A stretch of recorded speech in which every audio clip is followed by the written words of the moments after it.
You're listening to The Artist Athlete, episode 120.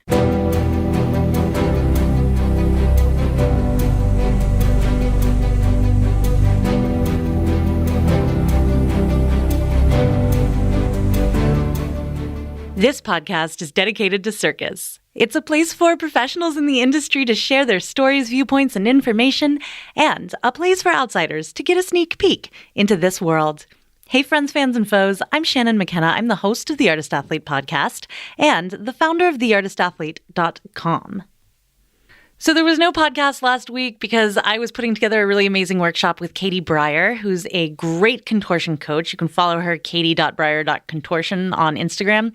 She's fabulous, and we worked really hard, so I didn't have the time. I did have the time to post to Patreon and give you guys a little sneak peek of what's to come.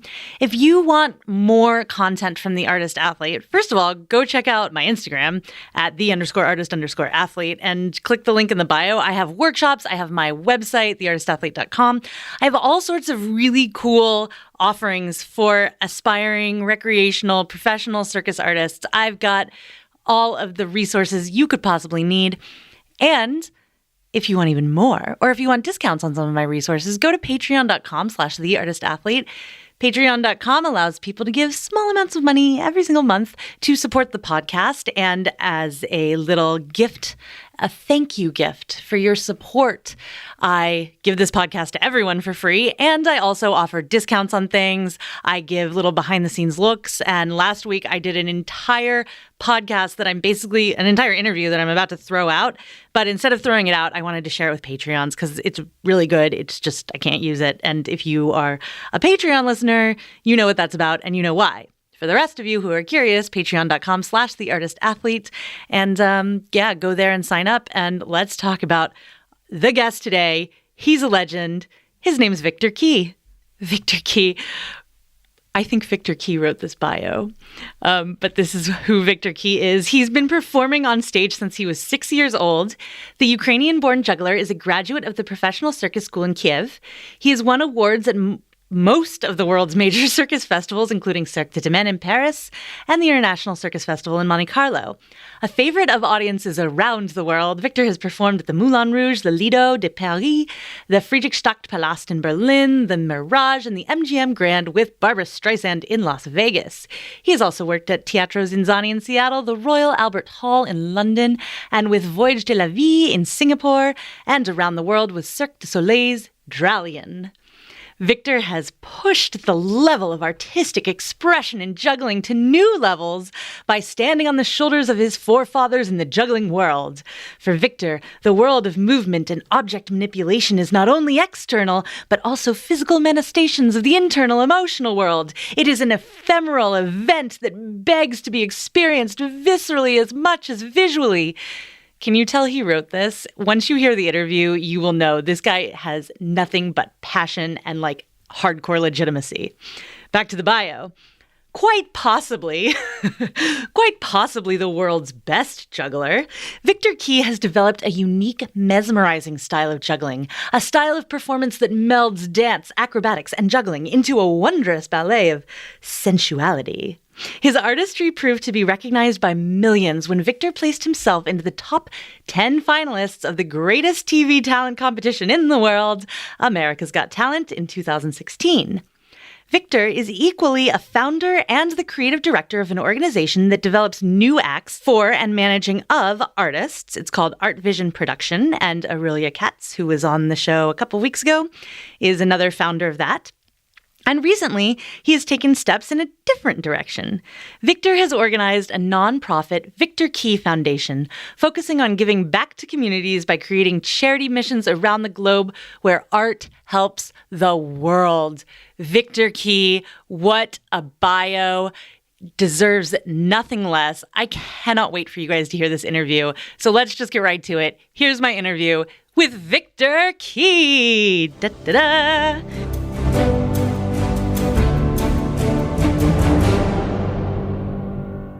And we're recording. Healthy, speak. COVID-free, healthy. Vaccinated, Yes. Ready to go. Yes. Viktor Kee, welcome to the Artist Athlete podcast. Oh, welcome, and thank you for having me. COVID-free, vaccinated, and ready to go. Eligible for the podcast. Yes. So I can't imagine that anyone doesn't know you, but in case anyone out there doesn't know who you are, Viktor Kee, can you say or introduce yourself in your own words? Talk about who you are and what you do. I'm Viktor from Ukraine and grew up in Soviet Union time, become a performer since I was 6 years old, traveled the world, over 63 countries, travel with all the companies that I can imagine to perform with, reach millions of people as an audience, and father of 2 boys and loving husband and beautiful wife that is also a performer of Cirque du Soleil, Ulici Mergen. And I'm just a world traveler. I don't even feel like I am a Ukrainian. I'm just like a person of the world. That's me, Viktor Kee, a juggler. You can call it just a juggler. That's going to be the title of this episode. Just a juggler. Viktor Kee. Okay, perfect. In with question mark. With a question mark. Yeah. So let's go back to your childhood, almost like we're in therapy right now. You can talk about your childhood, right? Mm-hmm. Did you start? It's great. Did you start juggling when you were 6? Juggling maybe around 7, 8 years old. We started in the Soviet Union, was children's circuses all over the country. And it was like a social programs in very little towns that I grew up with, very poor towns, gray and ugly, maybe let's say it that way, to be honest. And the things that we loved about our lives, it's just cultural centers in each small towns, and each cultural center was free access for kids to discover their talents, perform on weekends and in school vacations for different factories for free. So we build the teams, make shows, and perform. And that was my childhood. From 6 years old, I started there, and I never looked back. Wow. So these programs, I know because I've talked to other people in like the Soviet times, they had a lot of kids in them. Like it seems like every kid did circus the way every kid does like football or ballet, you know, like in the West. Yes, it was very popular in that time. Yeah. When did it go for you from just like another kid doing the thing to being world traveler, 63 countries, Cirque du Soleil? You know, like what was the jump? The goal is actually to perform in Soviet circuses around Soviet 15 states, you know, at that time, because I didn't know that there's an option to go out of Soviet Union, because we didn't even dream about it. And then I was 15 and I decided to join Academy of Circus Arts in Kiev, in the capital. And it was a big decision because that time, from small town to go in the capital and spend 4 years studying in academy without really knowing what's the future gonna lie for you. It's like a blind faith, we call it, for a teenager. And I built a little juggling act mixed with acrobatics, dance, and juggling at that time. And the break dance was very popular, so I decided to mix with that particular dance. I was very good in that, to be honest. And it became a very popular act. So I started performing everywhere. So even though I was a student and 4 years studying in the academy, I always performed all over, like galas, events, and for militaries, for factories, for events, for national gatherings and stuff like that. It was almost on demand. So I said, that's something I am maybe good at, so I could pursue like a solo career as a juggler. And because it gives me kind of a, let's say, reinsurance, that mix of acrobatics, dance, and juggling was a good ingredient to build something out of it. And I spent 4 years to develop my style in the Academy of Circus Arts in Kiev. Yeah, when I think of you and I think of, you know, like as a trailblazer in this kind of art form, I mean, the Viktor Kee style is this it's juggling, but also movement. Because we're so used to seeing, like in the traditional juggling, where someone just stands and, juggles. But what you did with the requisites, with the balls or with the things that you were using, was a lot more embodied. Did you have any mentors or anybody Yes. who influenced you to do this? Or my mentors was my imagination, to be honest, and we had amazing mentors, of course, as a circus mentors. The first one was like almost as a puppeteer for young kids. He just tells you how to move a little bit, and then he just, as a reflection, he always tells us that is good, that fits you, that doesn't fit you. So you kind of think as a kid, why does he say that movement fits me? Because we try everything as a kid, and hip hop and a little bit of acrobatics and a little bit of funky style, and to be different, and you believe that everything looks good on you. But a real good teacher is like a mirror for great students, and that's to be appreciated. That a good teacher tells you that is good, that is not good. Just take it as black and white. For me, it was like that. Our teacher just kind of filtered me through a few styles that I did over 7 different acts. I was a clown, I did juggling, I did acrobatics, I did illusions, I did roller skating, and we did numbers with the different with the group numbers, and juggling and acrobatics. Even unicycle I did myself, and tap dancing. So I tried everything, to be honest. And to narrow down to something that you believe and ensure that this is the one to go to and dedicate a lot of time to develop it, it was juggling mixed with dance and acrobatics. Mm-hmm. And that's and in circus school, in academy, there was not really teachers to kind of support that style. To find that teacher that say, okay, this is the way to mix it, to blend it. So I started looking around old video cassettes. At that time, so it was so hard to find from different Western performers. And one struck me the most. It was Francis Brunn from Germany, and he performed. He's one of the best jugglers in the world. Everybody who is juggling and circus performer knows. So, and he blended a lot of dance movement with some kind of contortion acrobatics and a very strong juggling routines. And also because of his character, I saw in him that character and kind of self determination on stage, and defiance of the character on stage that is true through the entire performance. That was where I spotted in Francis Brunn. And I said, I have to develop that. I was missing that. I was kind of goofy, trying to sell myself on stage and did breakdance, juggler with I can do that, look at me type of thing. And Francis, with just saw him on videos, taught me that you have to be yourself on stage and be the audience as an observer of what you are doing, what's happening to you on stage, rather than you are performing for the audience. You are performing in that moment and living within yourself, and audience become as spectators.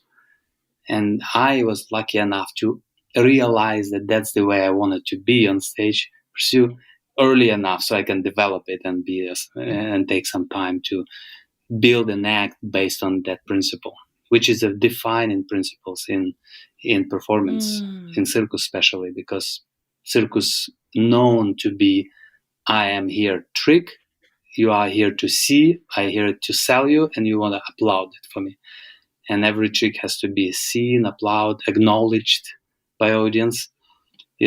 That's circus is usually standard circus about, which is great. It's always a way to be like that. It's great, but it's also a traditional way. And I wanted to be different. I wanted to be more theatrical. And I realized in theaters, people don't ask for applause.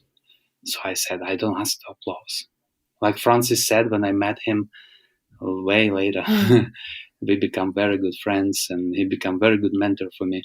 He said, I am so happy when audience never applaud during my act, because that means for me they forgot it. And it's very beautiful for me to hear, because then the goal was to make people to forget applaud and react. Just be with you there during this 5 minutes performance and just enjoy the moment, like in theater. Yeah, in theater we have that like fourth wall, right? That idea that there's like a block, or you're just being on stage or telling the story. Yes, and the audience, real audience, they're spectators. Which is it's another way that I love to see myself like that. So it's like a little theatrical approach to the circus arts. Since I was a kid, since '90s. That's excellent. So you say you studied at the Academy Kiev. I've heard, I've never been there, but I've heard that in the Academy, the windows are all broken because of all the jugglers who get frustrated and throw their balls through the windows when they can't. Like, who told you that?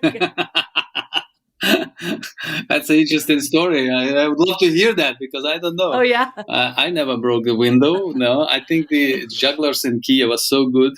They dedicated, very dedicated and very good technically. So they don't throw objects into the windows. They don't need to. Well, I think it speaks to like the frustration or like the dedication that you need and the passion for. And do you know? Yes, allegorically speaking, yes, it's a good way to see it. It's very passionate. I think generally Ukrainians, Russian performers, they're very passionate about themselves, and the young artists, when they go to academy, basically they don't know if they're gonna be good or not, because like 80% not making it, basically. So it's not like you go into a university, study for different diplomas, and you know that you're going to be a doctor, you're going to be a financial expert, and so on. You have different diplomas, you know your career, you know the more degree you have, master degree, MBA, then okay, are you getting there? You know that's here in this world, you know nothing. It's like a blind faith, as I said earlier. It's a beautiful thing, because they trust themselves, believe in themselves, and just follow their dream. Because you don't start it as a reasonable kind of decision to be amazing, you know? It's like, you just don't know, because you want it now, you just go for it. And in such a young age, and most of parents probably say, no, are you crazy? My kid, what are you doing? What, circus? Seriously? Performance, dance, musician? It's like, okay, if you want to be a football player, yes, it's so popular now. Yes, you can be a star. That's different. But circus, seriously? So they really go from the heart, from the passion, from this desire to be on stage, and something really true about circus performers. Because to choose that, you really have to love it. Would you want your kids to be circus performers? Oh, I would love to if they really love it. I would never push them, and they're still very young. So I'm just now starting with my older boy to practice a little bit and go to gym, and he's enjoying different routines and getting better in something, which is beautiful to see. But I don't see a spark yet, so I'm waiting for it. If I see that, I'll catch it up. Very cool. I'm doing a bit of interrupting because I do want to respect your time and get as much out of this interview as I can. Yeah, it's okay. So I know we're going to skip over a lot, and if we need to go back, for sure we will. But I do want to, because everyone knows you as this moving character, this juggler from Cirque du Soleil in the Dragon era. How did that relationship start? How did you start with Cirque du Soleil, creating that character, or being a part of the company? Well, it started when I left Ukraine in 1994 already for a festival, and got a medal, got some response from different companies, including a company called Lido de Paris in Paris. And my first character was kind of a nude juggler. which nobody wants to see at that time, 90s, I kept pushing that on my advertisement and everything. It's like, look, this is great. It's like, and they like, look, I understand, but it's a variety show. It's family. We don't want to see. How did you even think of this, Viktor? Juggling with balls, So, and I just felt like this is real. I didn't want to have any costume on me. I said, why costume? If this is a character, this is some kind of a inside, I don't know, out of this world, maybe an energy of human body, it's some kind of pure aesthetics of mankind. And yes, he's struggling and doing this kind of tricks and juggle with balls, okay, but this people find this very erotic when there's a new juggler built juggling with balls. So it didn't go well in that time, and the only company that really supported that idea, because I keep selling after festival, I did Moulin Rouge, I did Friedrichstadt Palast, I did Pomp and Circumstance in New York and Atlanta in Olympic Games. Nobody really liked that, because look, let's have this character. No, we want the costume. We want this Versace style costume. Anything that is still covered. And then Lido came up and said, we want you for this show. Okay, great. For how long? 1 year. I said, what? Wait, maybe you like this. So I showed them the drawings of the nude character. And I say, look, and I made a design also with Versace line. There was a special Versace costume, and I pick up these different lines about the body. So I put on nude character a little bit of red lines. And I said, oh, we love that because it's French and it's amazing. It looks great. So, and it's sexy, and they love it, right? Because the cabaret show already was like that. Yeah. And so I was like, yes. And 1 year I developed that nude character in Lido. And that's why Cirque du Soleil came to see me at that time. And I got a proposal for Dralion show. And we developed a lineup of the act for the Dralion especially, but based on this character. We even kept exactly the same costume for Dralion. So we didn't redesign it. So it was first time actually Cirque du Soleil took the costume that was existed for another show. Oh wow! And they agreed because it was only done for Lido. That's all. So it was a nice honor for me and a very good experience to start working with Soleil at that time. It was 1998 that we first met. In 1999 I started in Montreal. Right there where you are now. It's a great city. Absolutely. So I know from speaking to actually Dima Shine, whose shirt you're wearing right now. Yes, of course, Dima. That you are... His birthday was yesterday. Oh, really? I should write him and say happy birthday. He came on the podcast and we sat and we smoked hookah. Yeah. I just talked to him 4 hours ago. Oh my God. That's awesome. Yeah, he's coming here. He's coming here to Stuttgart now, to Germany, and then come to visit me here. Oh, way. Because I still manage him a little bit in Europe.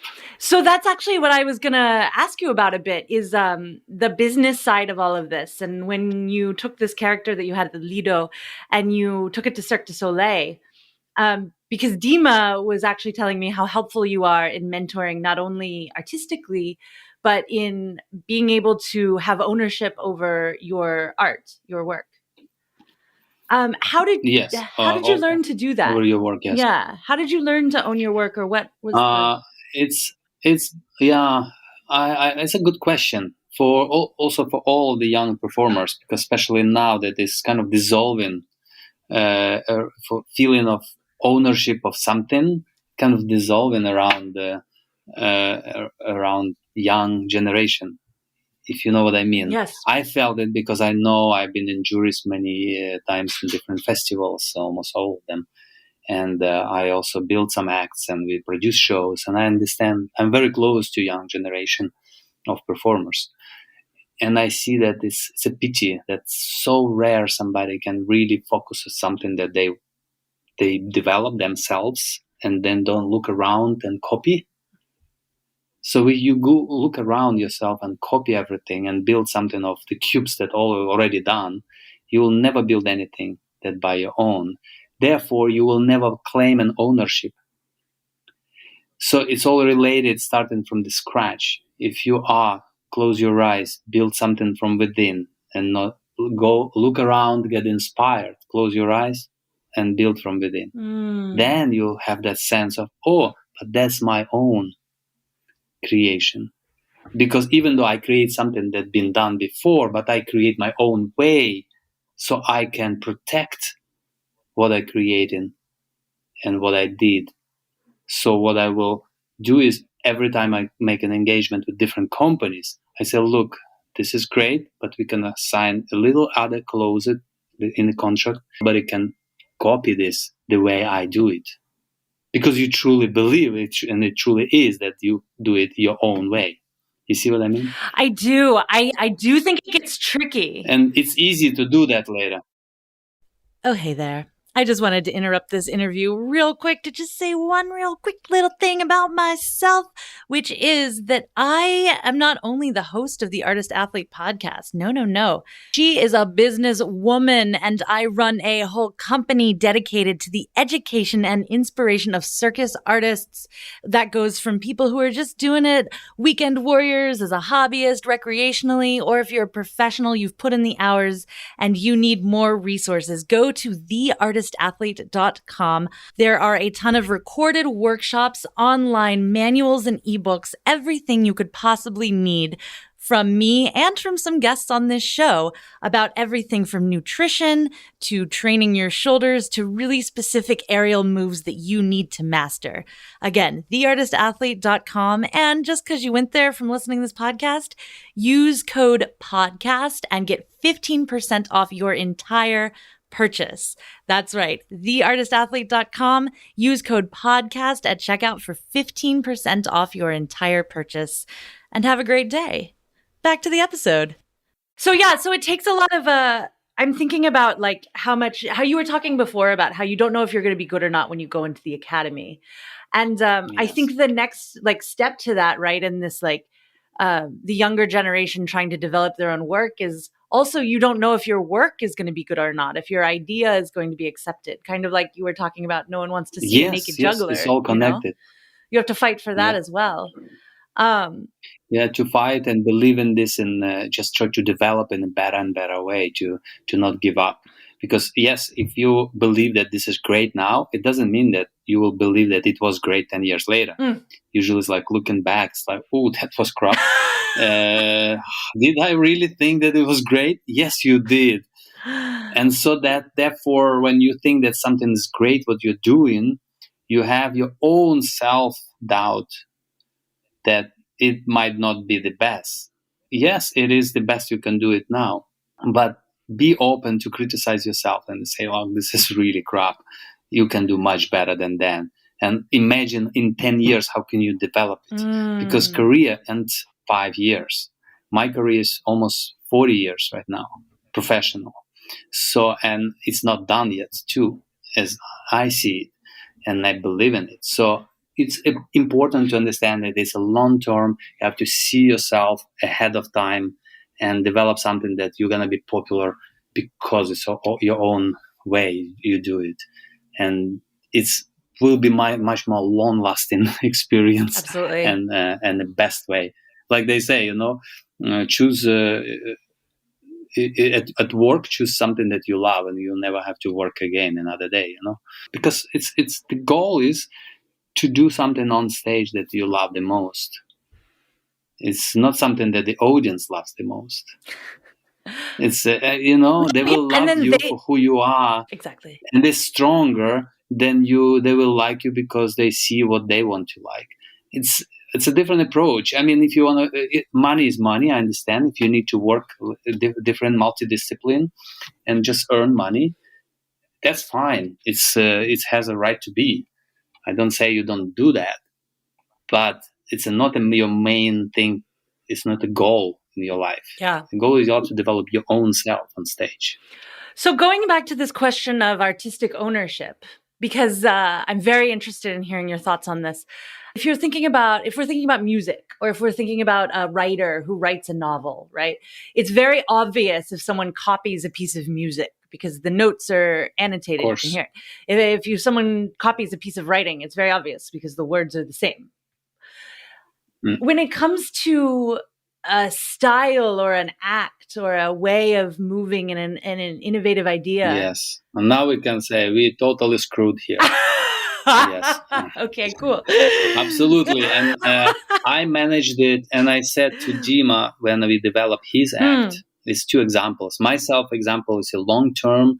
You kind of prove yourself in the world, in this industry, from early age enough of era of before YouTube, and then YouTube, and then Google and everything. You kind of prove it. So everybody that copies me kind of already put himself in a situation that, oh, it's a copy of Viktor. So nobody wants to copy.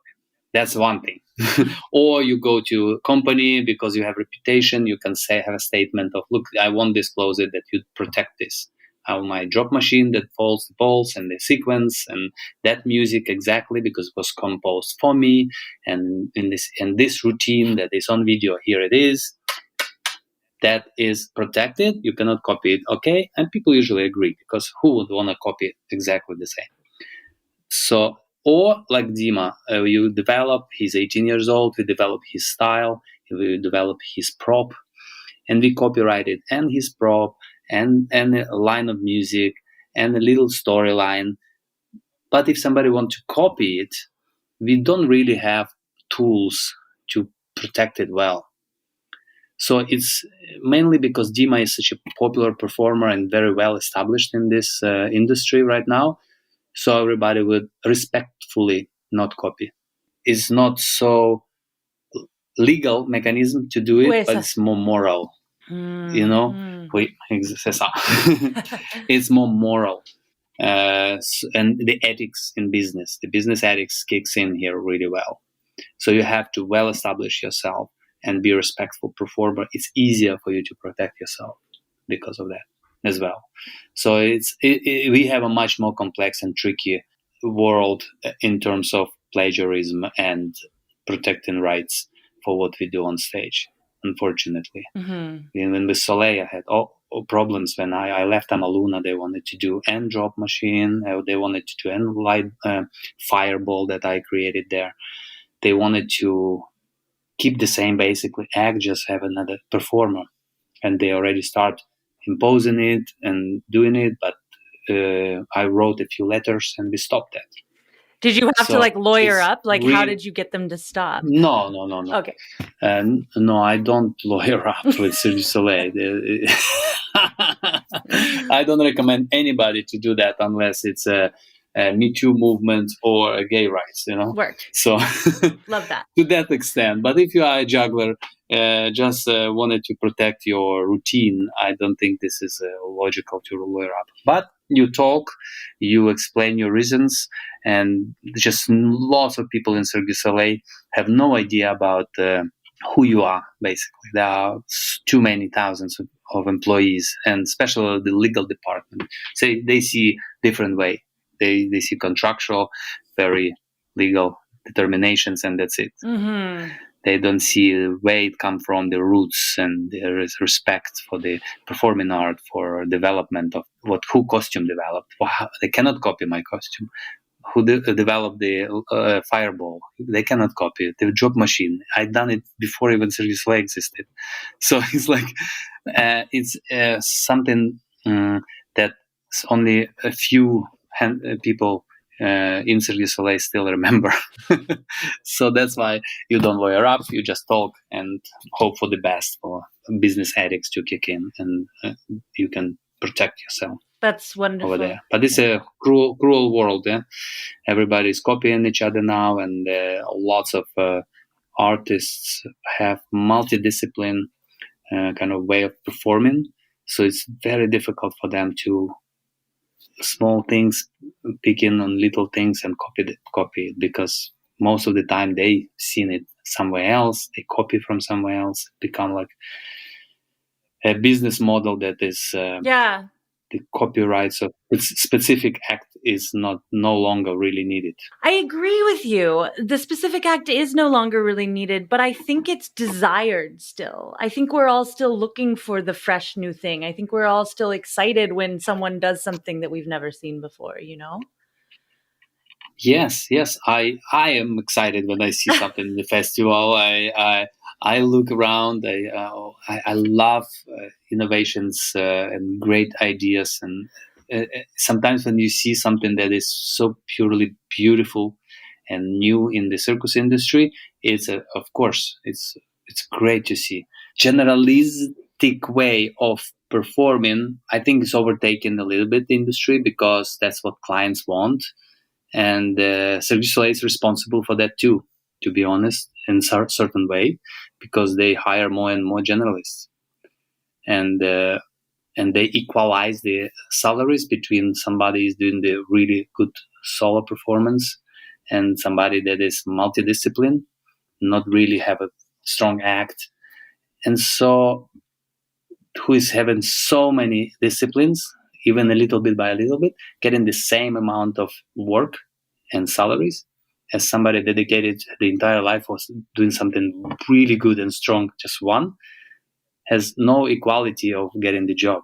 Multi-generalists will get nowadays more work. And this is unfortunate. Unless you're really successful and very good in what you do and very good marketing, because artists needs to be also good managers. And artists are usually not so good managers, for themselves. Is that why I don't know where we're going, but yeah, right? Like how do you either become a good manager for yourself or find a good manager? Like how, you talked about. I think about this. Yeah. Artists needs to be a good managers of themselves. Even to manage and create an act, you have to be a manager. You are a creator, it's already a director, it's already a managing different parts of your act and putting them together and find a good composer, making a mixing of good music, creating and finding a different designer for your prop or for your costume and so on. You kind of put it together. It's like a managing a different product. So I don't see a big difference between creating a great act or creating a show. It's same ingredients. It's just more wider spread of responsibilities. But for yourself to create an act, you have to develop each trick. You have to take care of yourself for years ahead. It's planning. It's like it's incredible management to create and be then on top of it and become even the marketing director for yourself and overseeing the social media of yourself and selling and knowing the world, connecting to the world of circus and industry of performing arts and so on, theater perhaps, and selling yourself properly, and being visible, being on top of things. It's another skill, right? So you are one person, like one universe of a production company for your own self. That's how I see it. And for me, I grew up in Soviet Union. I didn't have that skill, but overall we learned time and we developed different kind of habits to always come up with new postcard and new before, sent to all the managers around. I did so many postcards, photo shoots, video. Before I had an act to perform, I already had video that looks like I have an act. But that was 1991, I had to hire a big cameraman with a big cassette, like huge like that. Yeah. Those cassettes for video players. Yeah. Because those are the professional cameras had big cassettes. And he came in Kiev to one of the like a sports center with the basketball. I had to ask to clear it, and I in basketball area I did my act, and they look around recording, and then I cut everything on the video tapes, and it was amazing to send. So I sent to Lido, I sent to Paris Festival, I sent to different in Switzerland a few circuses. I got the job because of that in Switzerland too, and hope for the best, basically. It's like that. That's incredible. When you tell that story, I just think about how easy it is today. Everybody has a video camera on their phone. Everybody has everything they need. Yes, it's a great opportunity. You see everything, you know everything. You have such a big kind of luggage of knowledge. What's around you. We don't. Maybe it's good or bad. I don't know. I'm not the judge for that, but it's just a lot of information. Yeah. And sometimes maybe you get lost, and it's hard to find yourself within it. That's a good point. Okay, so I'm going to ask you my last question because I'm looking at the time and I just want to make sure I get it in because it's the same thing I asked to everybody. Right, and if we have a little bit more time, we can talk a little more.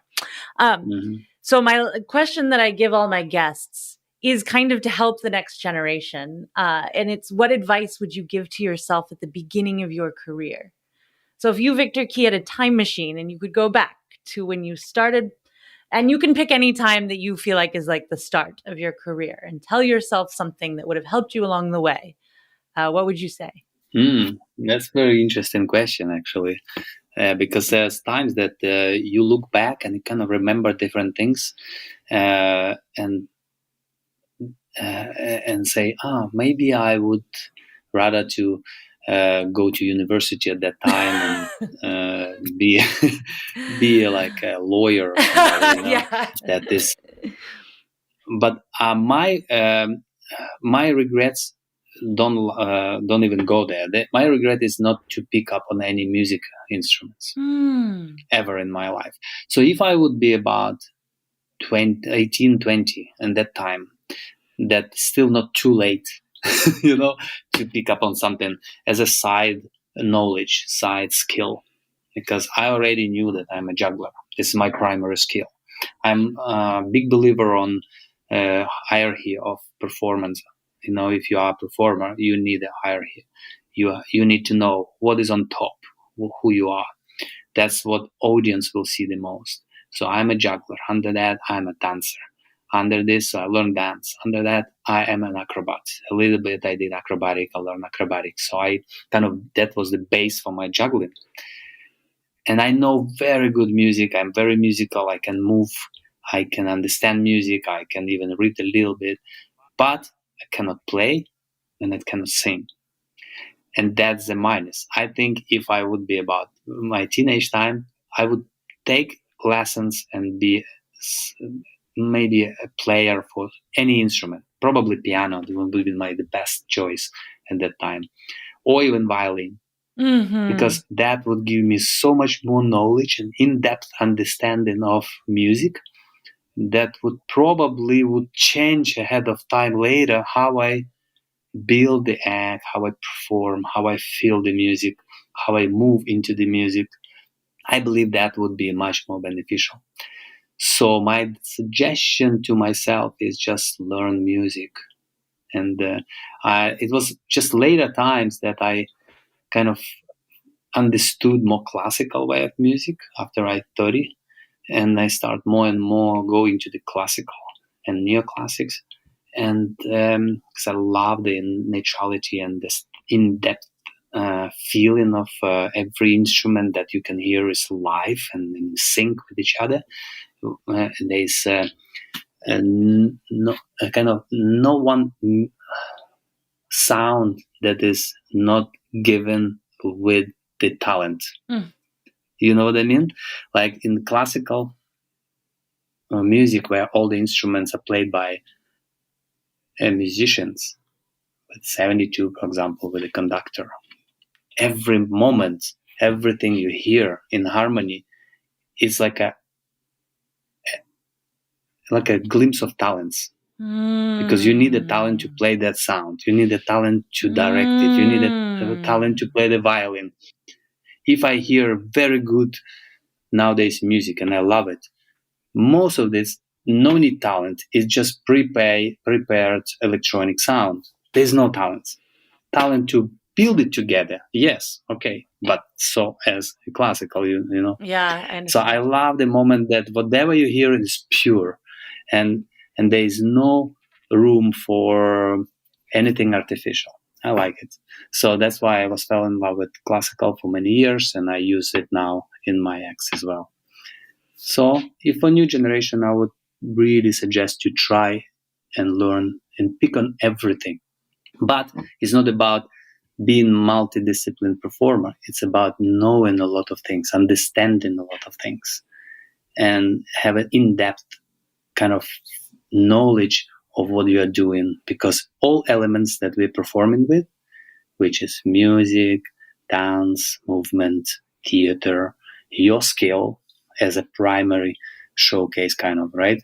As a performer, and management, marketing, advertisement, design, you name it, painting, spot design. So all of this, if you know a lot about it, the more you know, the better performer you will become. That's how I see it. That's such an unexpected answer, but very cool. What do you want to hear? No, I only want to hear the truth. What do you usually hear? I only want to hear. I hear a lot of like, I wouldn't be so hard on myself. I wouldn't hold myself back. I wouldn't blah blah blah. But oh no! I think that's maybe if they think everybody who say I wouldn't be so hard on myself. What was so hard about it? You made it. But maybe the thing is, I always think that I didn't make that far that I want to. That's the problem. So maybe I would think the other way, that I was not that hard on myself. And I did different disciplines as well, and I did different acts. Some acts that people don't see and never probably see, and I don't want them to see it.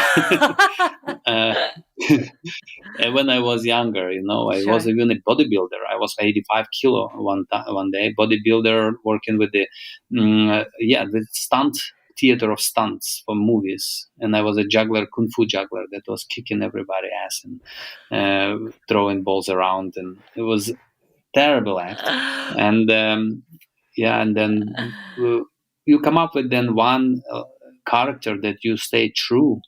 I believe that you have to choose your character as yourself and develop it through your career. Yeah.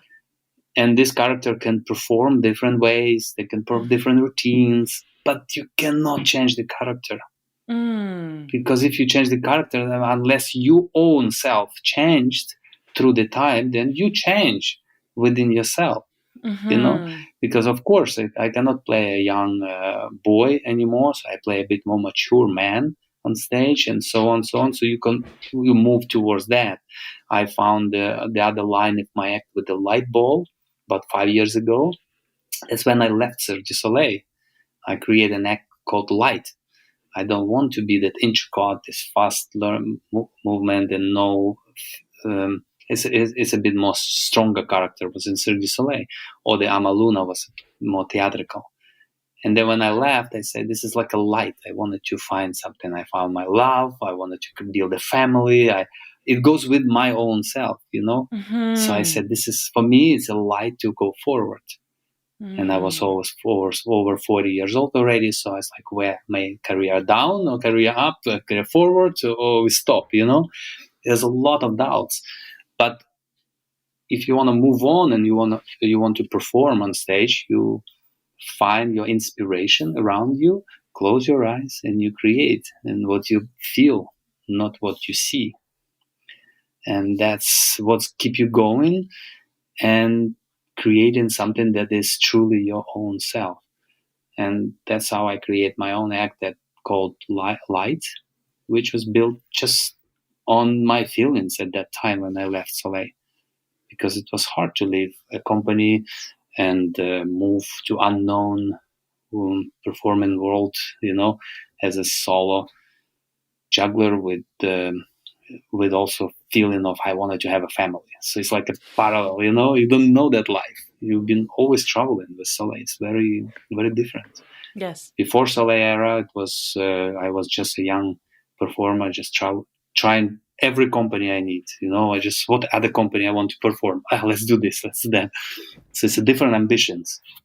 With Soleil, you develop your own character. So you wanted to build strength based on your performance, of your reputation in circus industry, and so on. But past Soleil time, it was already all about myself, how I wanted to perform. What I wanted to perform was just more pure. I love it. So till now, I'm still enjoying it and developing more and more, and we creating different routines, adapting to different productions. It's very interesting time. So I'm like a free mind. Well, speaking as someone who's maybe not a younger generation, but middle generation, it's amazing and inspiring to watch your development as an artist and what you're creating next. And for sure, we will put all the links to all the acts I can find. If I can find your Kung Fu juggling act, you better believe it's going to be all over the internet. No, it was 80s. I didn't even have my video camera at that time. It was 80s, 86, 87. I was really a teenager. Yes. So but it was pleasure to be part of your podcast. Great that you're doing it, and hope we will cross one more time in one of my shows that we create as a director, or you come to the show that I perform as a performer. So we do both. That sounds amazing. The world is small and gets smaller and smaller the more you live in it. Especially circus world. For sure. That's what I was going to say. Viktor, thank you so much.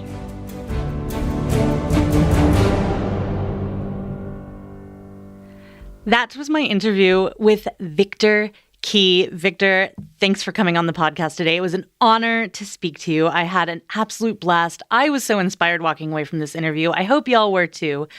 A couple of things just to wrap it up and give some thoughts. This was a pretty quick interview and really tight. That's how I would describe it. It was a tight interview. Viktor is so well-spoken and clearly has thought a lot about all of the questions I asked him. So it was amazing. One of the things that he makes the really interesting distinction of is performing for yourself in front of an audience as opposed to performing for the audience. And what does that mean? In Viktor's idea, he wanted to do things that interested him first and foremost. So he wasn't looking outward to see what would be interesting. How are people performing? What do audiences like? I'm going to try to be like that. He asked, what do I like? What do I love to make? What are the things that interest, inspire, and feel good to me?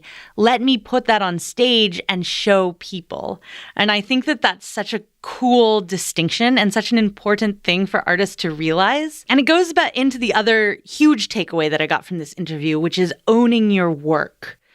That idea that, like, if you do something that's already been done, you'll never be able to claim ownership over anything because everything's already been done. And so if you're always looking outward to know what to make, if you're always like, oh, one of the jokes on Instagram, this like hashtag splits for claps, like, oh, they're going to clap if I do a split, so I'm going to do a split.